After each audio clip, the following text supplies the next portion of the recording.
Di video ini, gue bakalan mengubah pikiran kalian tentang PMO, di mana gue rasa selama ini kita tuh menyalahkan diri kita sendiri.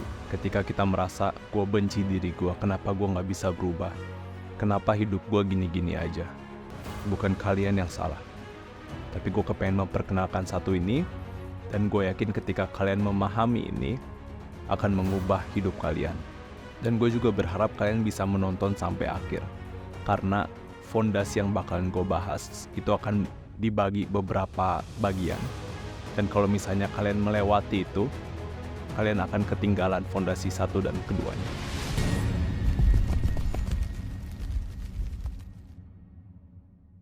Oke, yang pertama adalah pattern kalian. Kalian tahu gak sih sebenarnya kita ini dihidupkan oleh sebuah pattern. Gue inget masa-masa dimana gue sering relapse. Gue pulang dari kampus, gue mungkin ngerjain tugas, tapi gue rasanya butuh dopamin yang lebih tinggi. Akhirnya gue searching di internet dan gue relapse. Selalu seperti itu. Dimana keadaan gue kepengen ngerjain tugas, tapi kok gue ngerasa males, gue bosen, gue gak tahu mau ngapain, akhirnya gue relapse.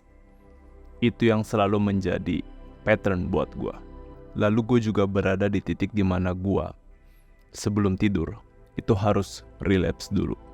Dan ketika gue melakukan relapse itu, atau enggak ketika gue lagi nonton 18 plus ke atas itu, gue sadar gue selalu ngeliat dari perspektif diri gue sendiri. Kok gue selalu melakukan ini, kok gue ngelakuin itu, kenapa gue habis ini ngerasa malu, kenapa gue kesel sama diri gue sendiri. Gue selalu merasakan perasaan yang gue rasain setelah gue relapse.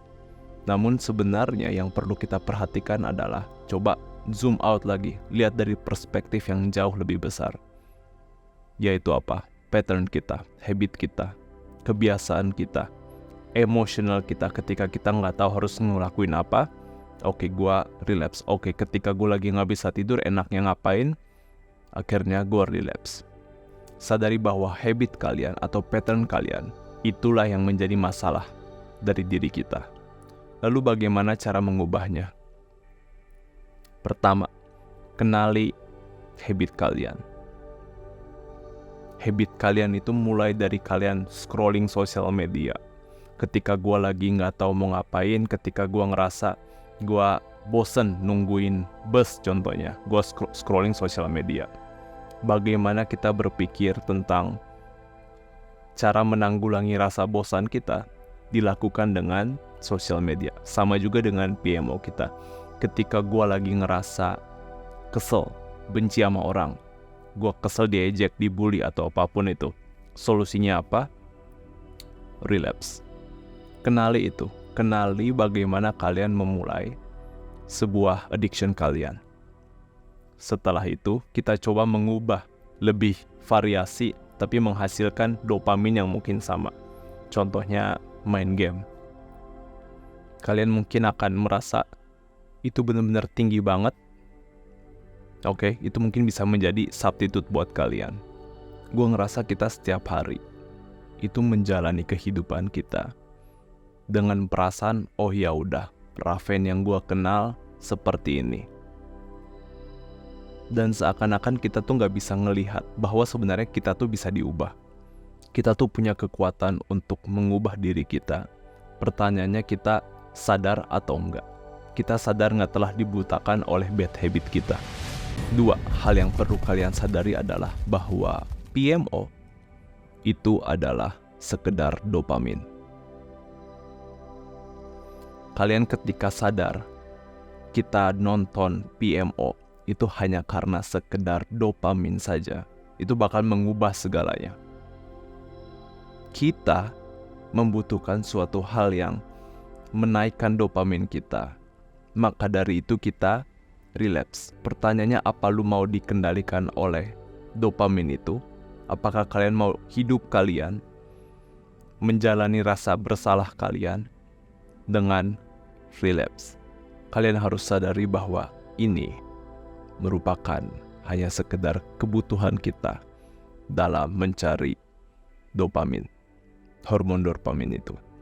gue punya teknik yang bisa kita terapin untuk masalah ini dengan menggunakan metode 5 layer of why. 5 alasan kenapa. Oke, kita mulai dengan kalimat, Raven, gue kepengen berhenti PMO. Kenapa? Karena gue ngerasa bosan. Kenapa? Karena gue sebenarnya butuh interaksi sama teman-teman. Gue ngerasa gue gak punya banyak teman, makanya gue kepengen cari alternatif yang mungkin dengan diri gue sendiri bisa membuat gue terhibur. Kenapa? Karena gue sebenarnya kurang pintar berbicara sama orang lain. Karena gue sebenarnya kurang pintar dengan bersosial. Kenapa? Karena mungkin gue sebenarnya kadang suka gak pintar dengan orang lain. Kadang gue kalau misalnya ngomong sama orang, kebanyakan teman-teman gue nyebelin semua. Latih social skill kalian. Ubah hal itu. Sebenarnya kalau misalnya kalian sadar, itu bener-bener jauh banget antara lu kepengen nonton PMO versus lu sebenarnya kurang social skill. Jadikan 5 layer of why ini menjadi fondasi dari diri kita. Sebenarnya kenapa sih kita melakukan ini? Kenapa kita melakukan itu? Dan sebenarnya ketika kalian coba mengenal diri kalian bakal kaget dengan diri kalian. Oh, ternyata gue tuh sebenarnya gak punya tujuan hidup, belum menemukan tujuan hidup gue.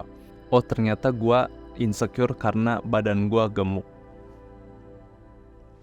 Kalian bisa terapin itu. Yang terakhir, dan menurut gue benar-benar menarik banget, kita menonton PMO hanya karena sekedar menonton PMO. Kayak kita menonton TV, kayak kita melakukan kebiasaan keseharian kita, makan, minum. Kita tahu ini benar-benar gak bener banget ya, dosa banget sebenarnya. Tapi mungkin kita bakal berpikir, ya elah, toh gue gak bakalan langsung masuk neraka. Gue bisa lah ngelakuin relapse dulu 5 kali, 6 kali dulu, 7 kali, 8 sampai 100 kali dulu. Itu sama aja dengan seperti ini. Coba kalian tidak sikat gigi selama sehari. Habis itu, kita lakuin itu secara terus-terusan.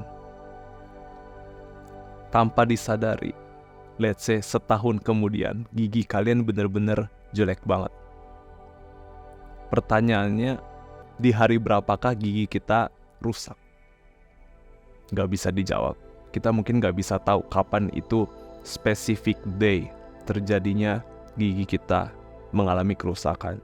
Kita ngelakuin PMO, tapi sebenarnya kita nggak tahu kejadian buruknya itu akan terjadi kapan. Tidak ada specific day. Setelah lu 5 kali, setelah lu 50 kali relapse, lu baru ngerasa minder, lu baru ngerasa kurang percaya diri. Nggak ada kan yang bilang seperti itu. Tapi kita ngelakuin karena simply kita ngelakuin. Kalian pernah gak sih ketika kalian scrolling website gak bener gitu, your dick is not even hard gitu ya, gak keras sama sekali, tapi kalian ya udah scrolling aja. Kalian tidak ngerasa aroused, kalian gak ngerasa wow gitu ya sama gambar itu, tapi kalian hanya kayak scrolling sosial media biasa aja. Dan itu yang menurut gue bener-bener bahaya banget. Mungkin kalian gak mau mengakui ini, tapi mungkin kalian akan ngerasa bilang, kok ini bisa terjadi ya? Kok gue tahu-tahu di titik seperti ini ya? Sadari bahwa kalian gak bakalan bisa berhenti PMO dalam satu malam. Tapi dibutuhkan beberapa waktu, beberapa trial and error untuk kalian benar-benar memahami bagaimana kalian bisa 1. Mempunyai tujuan hidup, 2. Punya habit yang benar, 3. Memiliki rasa cinta akan diri kita sendiri. Ketika ketiga hal ini kita bisa memahami sama-sama, baru kalian bisa stop PMO itu. Sama seperti ini, kalau misalnya ada batu terus ditetesin satu air, apakah batunya hancur? Most likely enggak, kemungkinan besar enggak. Namun kalau misalnya netes terus-terusan, dilatih terus selama 100 tahun gitu ya, pasti ada impact-nya kan. Pasti batunya itu akan mengalami patah atau retak. Kalian bisa menonton video yang di card ini. Di situ gue memberikan sebuah teknik bagaimana kita melatih otak kita untuk ngepikirin hal 18 plus aja nggak bisa. Dan menurutku itu benar-benar menarik banget. Ini sebuah teknik yang Tony Robbins ajarkan agar bisa quit 100% bad habit kita. Setiap kali gue memikirkan konten 18 plus ke atas, mental gue diblok sama ya, nonton aja. Oke, gue yakin kalian pasti bisa. I'm rooting for you.